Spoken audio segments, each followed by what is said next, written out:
बंधुओं,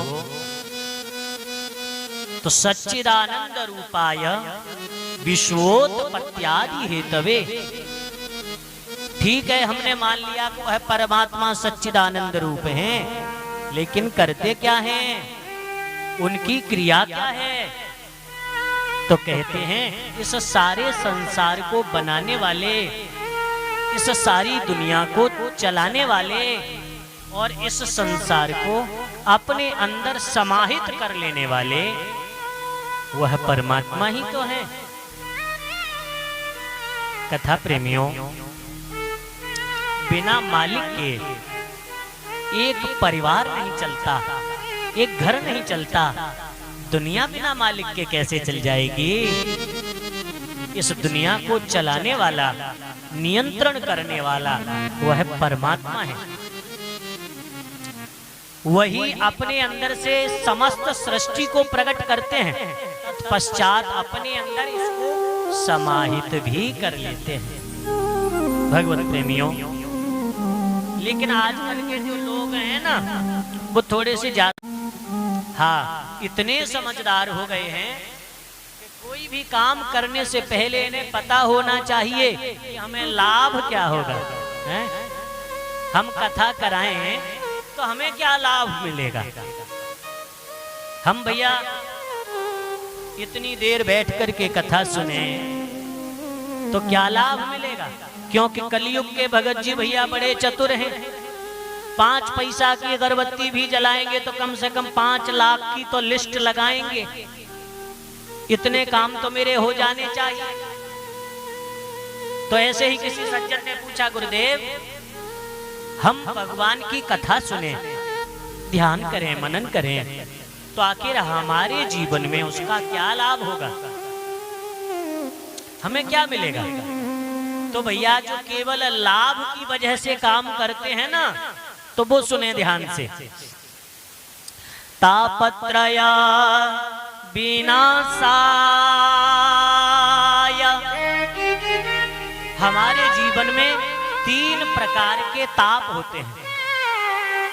सभी कथा प्रेमी श्रोताओं से जो यहाँ बैठे हैं वो तो बड़े भाग्यशाली हैं, लेकिन जो किसी कारणवश यहाँ तक नहीं पहुंच पाए और ध्वनि विस्तारक यंत्र के द्वारा सुन पा रहे हैं, तो जरा अपनी चेतना को जागृत करें और कानों को अच्छे से संभाल करके सुने।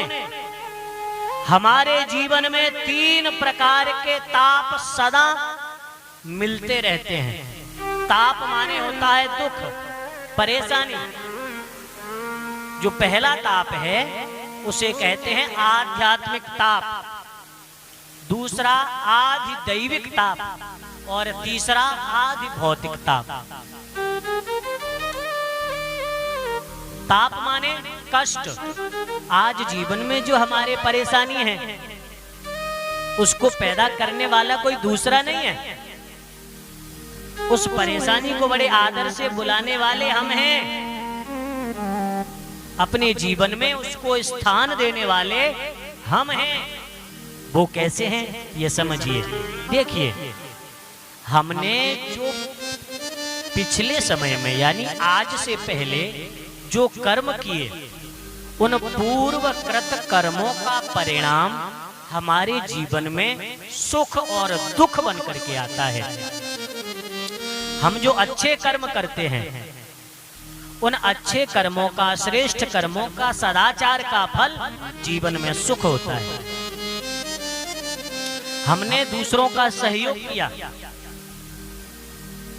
हमने कभी भी किसी गरीब को सताया नहीं, किसी कमजोर व्यक्ति का बुरा नहीं किया, तो विश्वास मानिए तुम्हारा भी बुरा कभी होगा नहीं, चाहे दुनिया कितना भी कर ले।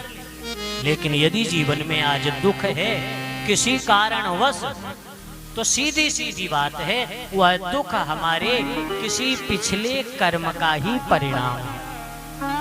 तो हमारे पूर्वकृत उन बुरे कर्मों के परिणाम स्वरूप जीवन में जितने संकट परेशानियां आज आई हैं, चाहे वह पैसे की हो, चाहे परिवार में क्लेश की हो, चाहे शरीर में बीमारी की हो, चाहे समाज से मिलने वाले अनर्गल उन प्रलाप और उन बातों की हो जिनको हम सुनना नहीं चाहते,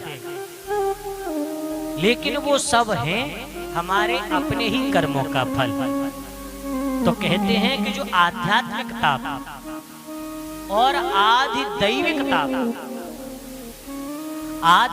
ताप हमें जीवन में तब प्राप्त होते हैं जब हम किसी शुभ अवसर पर अपने आराध्य अथवा हमारे जो पितृश्वर हैं, हमारे जो पितर देवता हैं, उनका पूजन करना हम भूल जाते हैं।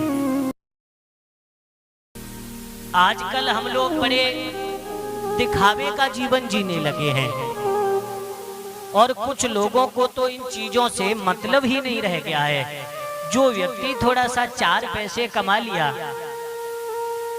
और जीवन में अभी तक ज्यादा संकट परेशानियों से जूझा नहीं है, ऐसा व्यक्ति तरह तरह की बातें करता है। लेकिन इस व्यासपीठ से समस्त जनता जनार्दन से अनुरोध है कि जिन अपने पितृश्वरों की संपत्ति हम आज भोग रहे हैं, जिनके बने मकान में हम रह रहे हैं, जिनके द्वारा बनाई गई उस खेती बाड़ी, उन जमीनों को हम आज अपना कह करके उनका लाभ तो ले रहे हैं, लेकिन उन पूर्वजों के निमित्त